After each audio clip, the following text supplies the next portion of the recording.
Car parking தகராறு தொடர்பாக நடிகர் தர்ஷன் மற்றும் ஓய்வு பெற்ற மாவட்ட நீதிபதியின் மகன் தரப்பிற்கும் சமரசம் ஏற்பட்டதால் இரு தரப்பினருக்கும் எதிராக பதியப்பட்ட வழக்குகளை ரத்து செய்து சென்னை உயர்நீதிமன்றம் உத்தரவை பிறப்பித்திருக்கிறது. கூடுதல் விவரங்களை செய்தியாளர் சுரேஷ் வழங்கி கேட்கலாம். சுரேஷ் வணக்கம். இந்த வழக்கின் முழு பின்னணி என்ன சுரேஷ்? வணக்கம். பிக் பாஸ் சீசன் 3 நிகழ்ச்சியில பங்கேற்று பிரபலமான தர்ஷன் தன்னுடைய அண்டை வீட்டாருடன் ஏற்பட்ட அந்த கார் பார்க்கிங் தகராறு ஏற்பட்டிருக்கிறது. இது சம்பந்தமாக அவருக்கும் ஓய்வு பெற்ற மாவட்ட நீதிபதியின் மகனுக்கும் இடையே தகராறு ஏற்பட்டு இதுல ஒரு பெண் மற்றும் நீதிபதியினுடைய மகன் காயமடைந்திருக்கிறார்கள்.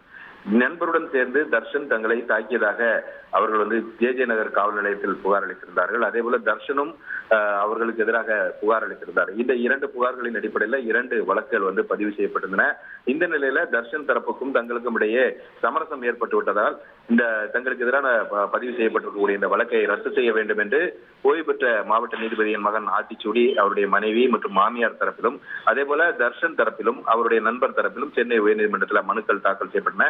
இந்த மனுக்களை விசாரித்த நீதிபதி இளந்தரையன் இருதரப்பிலும் தாக்கல் செய்யப்பட்ட அந்த சமரச மனுக்களை ஏற்றுக்கொண்டு நடிகர் தர்ஷன் அவருடைய நண்பர் மற்றும் ஓய்வு பெற்ற மாவட்ட நீதிபதியினுடைய மகன், மனைவி, அவருடைய மாமியார் ஆகியோருக்கு எதிராக பதிவு செய்யப்பட்ட இரண்டு வழக்குகளையும் ரத்து செய்து உத்தரவிட்டிருக்கிறார். விரிவான விவரங்களுக்கு நன்றி சுரேஷ்.